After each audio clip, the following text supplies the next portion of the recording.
The influence of cocaine in the American society is a dilemma that grows in concern every year. With the cocaine addiction affecting approximately 2 million people in the United States, possessing knowledge on the matter can aid in protecting your friends, families, and other loved ones. Good afternoon. My name is DeMarcus Sharkey, and today I will be giving you some brief history on cocaine. Today, we will be discussing the history behind cocaine, the different forms of cocaine, and lastly, we'll be discussing the effects associated with cocaine. In order to have a firm understanding of the drug, we must first talk about the history.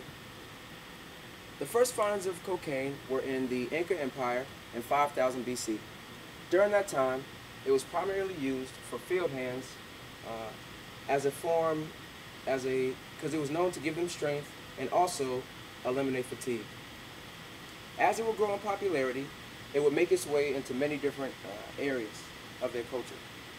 It will be used not only for field hands, but also for religious ceremonies and as a trading tool. As it grew even more, it started making its way also into medical facilities. Doctors would go to use cocaine as a form of local anesthesia for eye and dental surgeries. We currently still use small amounts of cocaine in our dental surgeries in the form of Novocaine. One of the greatest psychologists of all time, Sigmund Freud, also used cocaine. But what he would go to learn, as we would, as our culture would, is that cocaine is a very dangerous drug. By 1913, 46 states had passed laws either banning or regulating the use of cocaine. By 1914, the Harrison Act was created, which regulated cocaine in all 50 states. Although these laws were created to protect the people from cocaine, it ran rapid throughout the communities. Blacks, whites, Hispanics, and many other cultures all engaged in the use of cocaine. With cocaine being able to be purchased in many different forms, anyone was able to get it.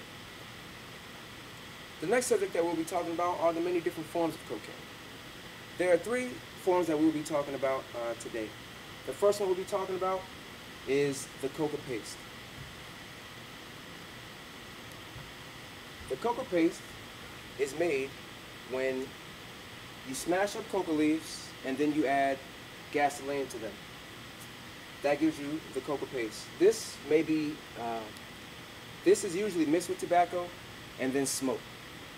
The next one we'll be talking about is cocaine hydrochloride, or the powder cocaine. This is the cocaine that many Americans are familiar with because it's usually depicted in the movies. That is created by taking the coca paste and adding ether to it. Adding ether and a number of other solvents.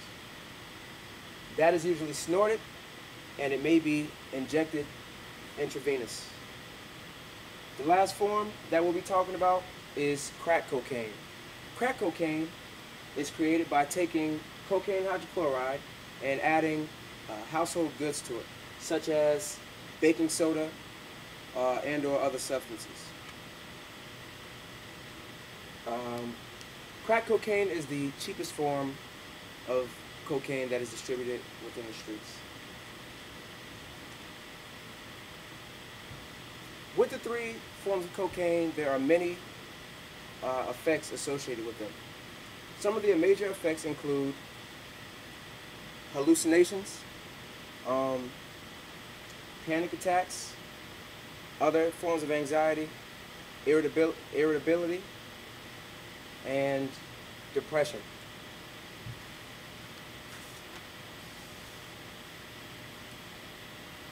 There's also chance for acute cocaine poisoning. Acute cocaine poisoning is just as it sounds, having cocaine in you and your body not taking it the right way. And this may also lead to cardiac arrest. Users that take cocaine intravenous may also experience allergic reactions where their lungs fill up with fluid and they die. In my speech today, we have discussed the history, the different forms, and the effects associated with cocaine. As you can see, cocaine is a drug that has grown in complexity as the years have progressed. Being familiar with the general information associated with cocaine can aid in protecting you, your family, and your other loved ones. In addition to that, we can ensure that the epidemic that we see today doesn't make it to our children. Thank you very much.